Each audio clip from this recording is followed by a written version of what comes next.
송은재TV 시작합니다. 이재명과 관련된 재판, 그러니까 대장동이 있고 백현동이 있고 위례 신도시가 있고 성남FC가 있습니다. 또 위증교사가 있습니다. 대북송금도 있죠. 여기에 재판이 4가지입니다. 검찰이 조금 전에 밝혔습니다.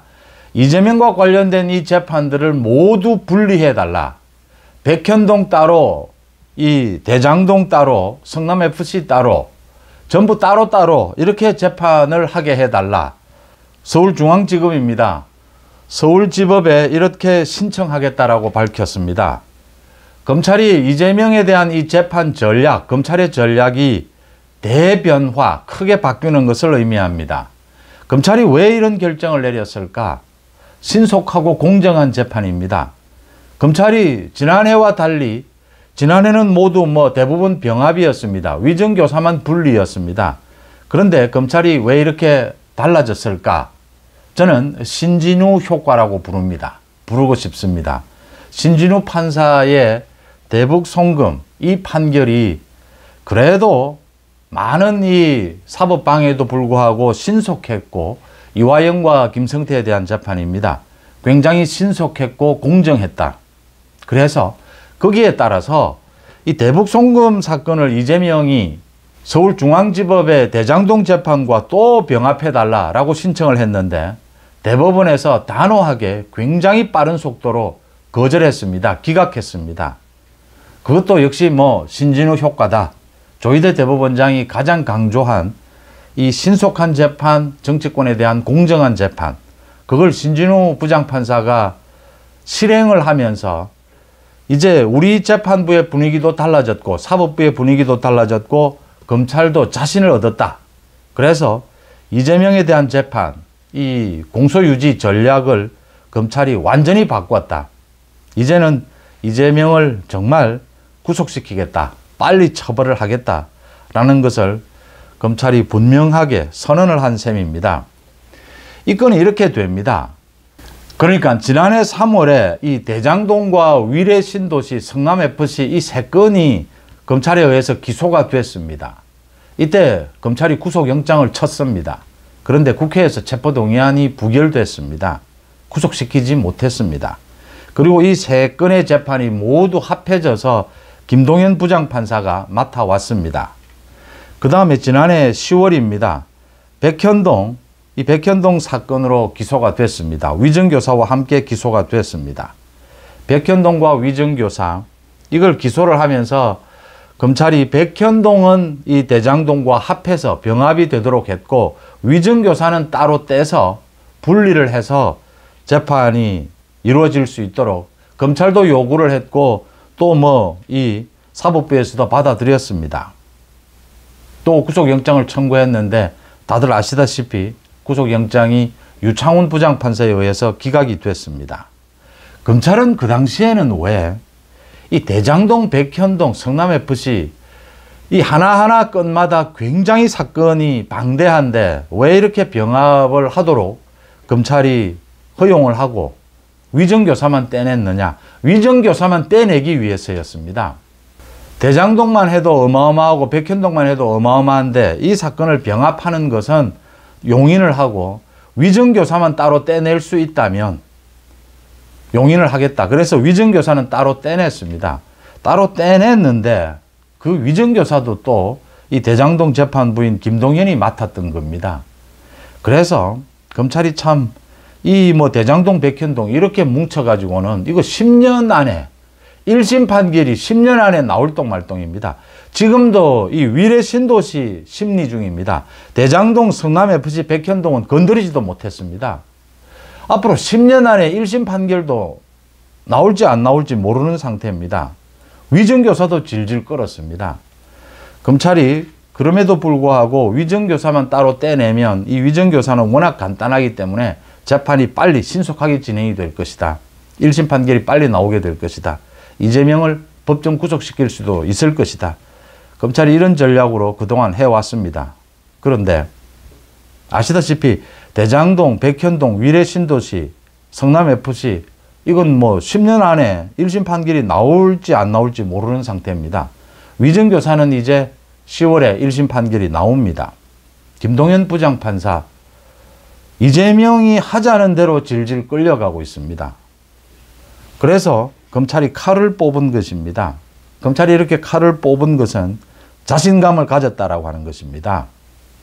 누구 때문입니까? 신진우 부장판사 때문입니다. 또 조희대 대법원장 때문입니다. 신진우 부장판사의 이 대북송금 판결, 이화영과 김성태에 대한 판결이 굉장히 엄정했고 그래도 신속했습니다. 거기에 따라서 이재명이 대북송금 기소가 됐습니다. 이재명이 대장동 재판과 병합해 달라고 했습니다. 대법원에서 굉장히 신속하게 심리를 시작한 지 나흘 만에, 우리 대법원 역사에 거의 없는 일입니다. 나흘 만에 기각을 했습니다. 거절을 했습니다. 신진우 부장판사에게 가서 수원지법에 가서 대북송금 재판을 받으라라고 했습니다. 그렇다면 이제 대한민국의 사법부가 제자리를 이렇게 찾는다면 이재명에 대해서 신속하고 공정한 재판이 가능할 것이다. 또 이재명은 이제 노골적으로 대한민국의 사법 시스템을 완전히 붕괴시키려고 하고 있습니다. 자신의 방탄을 위해서 검사에 이어서 판사도 탄핵하려고 하고 있습니다. 검찰과 이 법원 분위기가 완전히 바뀐다라고 하는 것입니다. 검찰이 칼을 뽑은 겁니다. 이제는 요청할 수 있겠다. 어떻게 하느냐? 대장동과 위례 신도시는 거의 비슷합니다. 그러니까 대장동 위례 신도시는 그대로 두자. 그 다음 백현동을 떼내자. 그 다음 또 성남FC를 떼내자. 이겁니다. 그 다음 위정교사는 지금 분리해서 재판을 하고 있습니다. 1심 판결이 10월 나면서 이재명이 만약 법정 구속이 된다면 이제 2심으로 넘어가게 되는 것입니다. 그 다음 대북송금 재판이 있습니다. 또 수원지검에서 이재명에 대해서 지금 이재명 부부입니다. 법인카드 비리 소환을 통보해 놓고 있습니다. 이재명 버티고 있습니다. 저렇게 버티면 체포영장이 떨어질 수도 있습니다. 기소될 겁니다. 그 다음 정자동 그 호텔 2천억 호텔 특혜 이 부분에 대한 수사도 거의 끝났습니다. 그러니까 이재명만 소환하면 될 일입니다. 그 기소도 남아 있습니다. 구속영장도 남아 있습니다. 이재명의 재판을 이런 식으로 7개, 8개로 가져가면서 판사들을, 그걸 담당하는 판사들을 전부 나누자라고 하는 겁니다. 검찰이 이럴 수 있는 이유는 신진우 부장판사의 판결을 본 겁니다. 대한민국의 대부분의 판사는 신속한 재판, 공정한 재판을 할 수 있는 판사들입니다. 그게 확인이 된 겁니다. 검찰이 이재명에 대한 이 재판 전략을 완전히 바꾼 겁니다. 이제는 이재명을 구속시킨다. 또 올해 안에 내년 이재명을 완전히 이재명에 대한 이 대법원 판결까지를 완전히 끝내야 합니다. 그렇지 않으면 대한민국의 헌법 체계 질서 자체가 완전히 무너집니다. 이재명이 만약에 그럴 일은 없지만 대통령 선거에까지 출마하게 되는 이런 일이 벌어진다면 이건 헌법이 대한민국의 사법 질서가 완전히 무너지는 것을 의미합니다. 걷잡을 수 없습니다. 검찰의 이 이재명 재판 전략 대변경, 이건 당연한 것이고요. 검찰이 자신감을 회복했다라고 하는 것입니다. 지난해에 구속영장을 2번 쳤는데 한 번은 국회에서, 한 번은 유창훈 부장판사에 의해서 거부가 됐습니다. 이제는 분위기가 달라졌다라는 것이고요. 대법원의 분위기도 달라졌습니다. 헌법재판소입니다. 이제 남은 것은 헌법재판소입니다. 내일 지금 국회 법사위에서 정청래가 윤석열 대통령에 대한 탄핵 청원 청문회를 강행을 합니다. 모두 보이콧입니다. 거부입니다. 그런데도 강행을 합니다. 고소고발이 잇따를 겁니다. 정청래가 국회법을 자기 마음대로 해석을 해서 지금 고소고발이 잇따를 겁니다. 하루라도 빨리 헌법재판소가 지금 국민의힘이 이 탄핵 청원 청문회에 대해서 이건 불법이고 위헌이다. 그래서 빨리 이건 가처분 신청을 해놓고 있습니다. 이걸 정지시켜달라라고 가처분 신청을 해놓고 있습니다. 헌법재판소가 빨리 하루라도 빨리 나서야 할 때입니다. 혼란을 줄이는 일입니다.